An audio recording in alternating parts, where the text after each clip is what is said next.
Hello, my friends. My name is Joe Theodore, astrologer and teacher, and welcome to this video on Aries rising. Now, today we're going to talk about Aries, of course. We're going to talk about the first house because this is where your rising sign exists. The rising sign is all about the first house of self, of identity, the I am presence of who we are in this world. The rising sign is where people see us, right? So we'll go into kind of how I look at the rising sign. And yes, we'll talk about Aries, of course. And yeah, if you're an Aries rising, please share your experience in the comments because I always like to learn further what other people go through in life and how they experience their zodiacal story. Now, Aries is the first sign of the zodiac, and we are talking about a fire sign, a cardinal fire sign. I'm not really going to go into detail what cardinal, fixed, and mutable are, but essentially it is just sort of the tone of the zodiac sign, right? Not the characteristics, but the tone. Like, for example, Leo is fixed energy, which is why everyone kind of says Leos are very stubborn in their ways, right? They could be great leaders, but they don't really have room for other people's advice until it becomes dire. Aries, on the other hand, is cardinal. And this is why we talk about being someone who is self-sufficient, someone who likes to initiate. All cardinal zodiac signs, despite whether it's fire, water, or earth, or air, we're talking about someone who has no problem taking charge or being someone who is ready to take people under their wing, right? There's a very kind quality to cardinal signs, even though Aries sometimes get a bad rap for their assertiveness and aggressiveness, but they really are coming from a place of they just want to be free. Like, they want everyone to be free. They don't understand why people can't be free and why people don't want to go for what they want to go through for in life. So Aries energy is a mixed bag because it's ruled by Mars, and anything that's ruled by Mars is aggressive at times, but also very passionate in what they want. So this can also be passionate for, what they want to bring to the world. And if that involves other people, they're very passionate about that involving other people. So cardinal signs are visionaries, right? They're very much self-starters. They very much want to make everything go their own way, right? But at the same time, they're not as fixed and stubborn as Leo and Scorpio, for example. So Aries, let's get some notes up. Some key words that I have for Aries are active, initiating, leading, independent, aggressive, impatient, combative, energetic, pioneering, naive, and assertive. So I have a couple of negative connotations in there because there's a shadow to all zodiac signs. But essentially, when I say impatient or naive, those are probably the two negative terms that maybe some of you are like kind of harping on. To me, that just means like, hey, when someone is so assertive and so ready to just do what they want to do, there could be like a childlike naiveness to them, right? And that's nothing to be ashamed of. It's just sometimes Aries doesn't like to think things through entirely.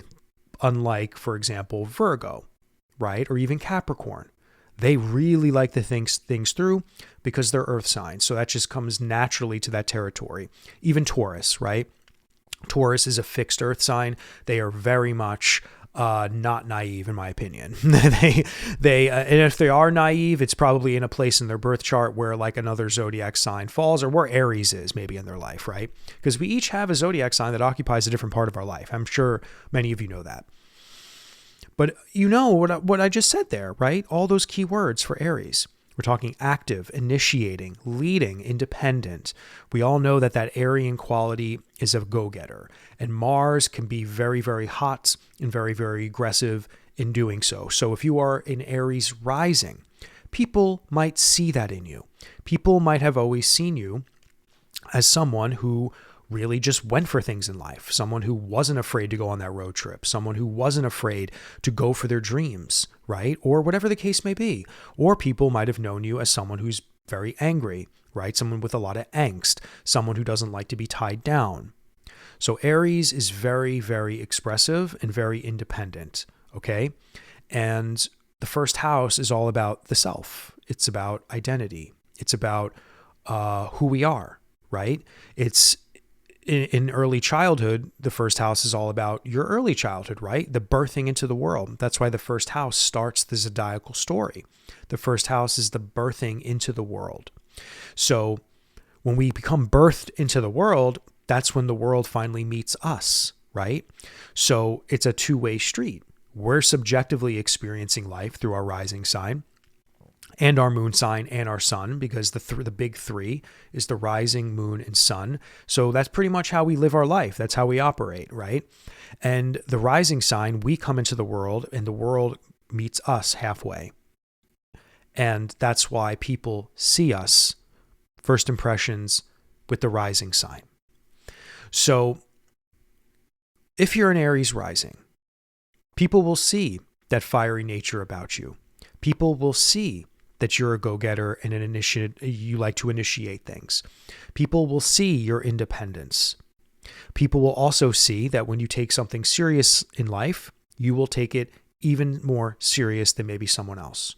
You will truly come into this life ready to take on the world in a very independent fashion, in a very energetic fashion. And yes, this sometimes can equate to some fighting, some combativeness, of course. I think a lot of people who are Aries risings might be prone to not being bullied, but being challenged. Okay? So people with Aries risings, I think, get challenged by maybe the status quo of the world, right?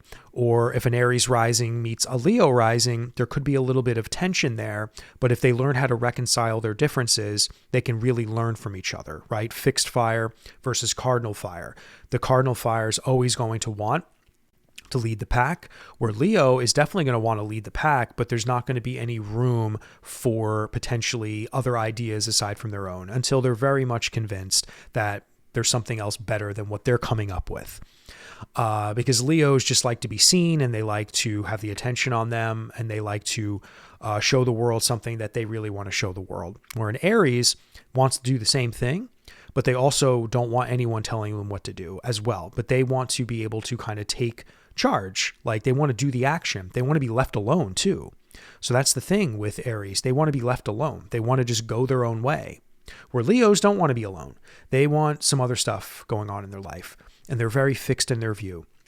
But cardinal signs, especially Aries, are very much all about leading, initiating, and being independent. So that's really the difference between, for example, Aries, Leo, and even Sagittarius. Sagittarius does not want to be independent. They need other people to expand their wisdom. They need other people to expand what they believe in, and they need other people to share that with, right? There's a whole different game with Sagittarius being mutable, which is all over the place, where Aries doesn't care necessarily about sharing. It is more concerned on what am I going to do to be fulfilled in this life. And yes, if there's other people involved, then great.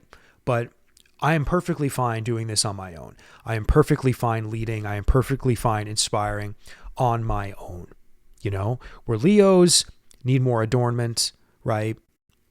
And they can be stubborn. And Sagittarius, they want to be a little bit more bombastic. They want to expand and share, right?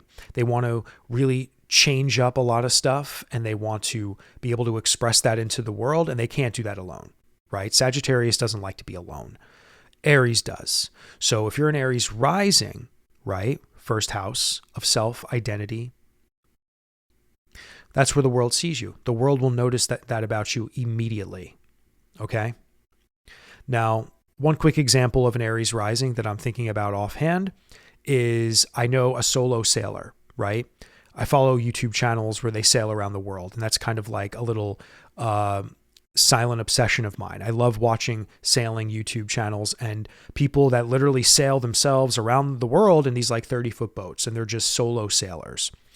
Now, this dude who I've been following forever, he is sailing around the world by himself, and he's been doing it for 2 years already.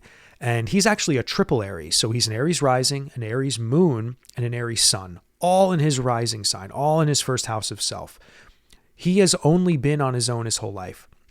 He has been a nomad his whole life. He did van life. He did all these other lifestyles where all he does is just what he wants. He is a free spirit, free bird, independent, but he's the nicest guy, right? He is very energetic and willing to help anyone because he'll just jump into action and want to help, right? But at the end of the day, he wants to retreat back to his boat. He wants to keep going on his journey, right? And he lives for the journey. He lives for taking charge and doing things on his own, in his own way. And if people are with him, and I know throughout his YouTube journey, he's had like a serious girlfriend at one point, and the only type of girlfriends he's had or are people that are just like him, people who are willing to like cozy up, go sailing, join for an adventure. And then if it didn't work out, they would just break up and just be like, yeah, going back on my mission. There's nothing that's stopping me from being on my mission.